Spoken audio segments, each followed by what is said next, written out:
Start. महोदय, मैं दिल्ली के संबंध में भी कुछ कहना चाहता हूँ। अब दिल्ली चूंकि केंद्र शासित क्षेत्र है और दिल्ली को केंद्र शासित क्षेत्र माना गया है, तो स्वभावतः दिल्ली वालों को यह आशा थी कि केंद्र से शासित होने से यहाँ पर उन्नति होगी और यहाँ के लोगों को कुछ सुविधा मिलेगी, संतोष प्राप्त होगा।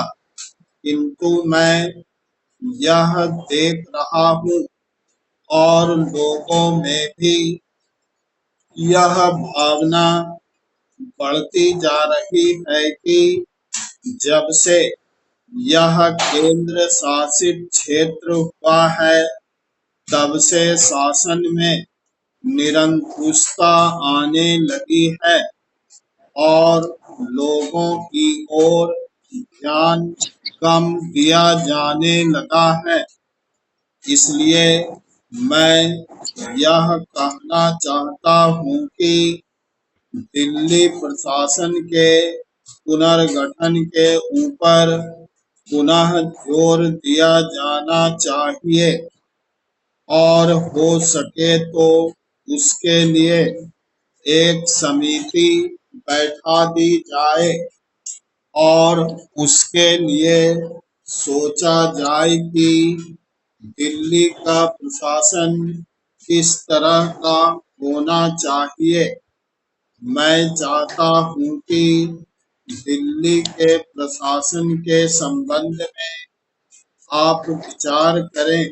पहला चीज, भ्रष्टाचार के संबंध में यहाँ बहुत कुछ कहा गया है, मैं पुनः उसको दोहराना नहीं चाहता, किंतु इतना अवश्य कहना चाहता हूँ कि आज देश में जनता का जो नैतिक स्तर है वह दिन प्रतिदिन गिरता जा रहा है।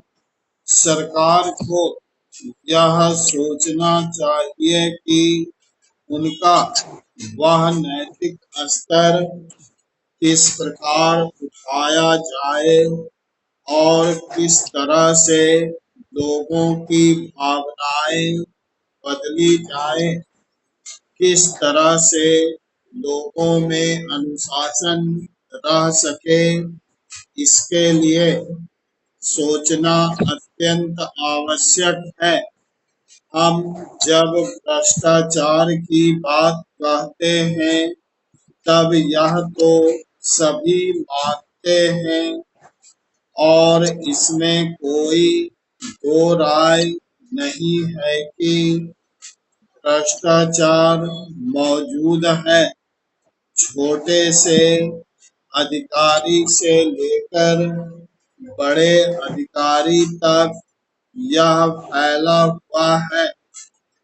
जब करों की अदायगी का प्रश्न आता है तब लोग दो दो खाते बना लेते हैं और आयकर की चोरी करने का प्रयत्न करते हैं और कर से बचने के लिए भ्रष्टाचार करते हैं।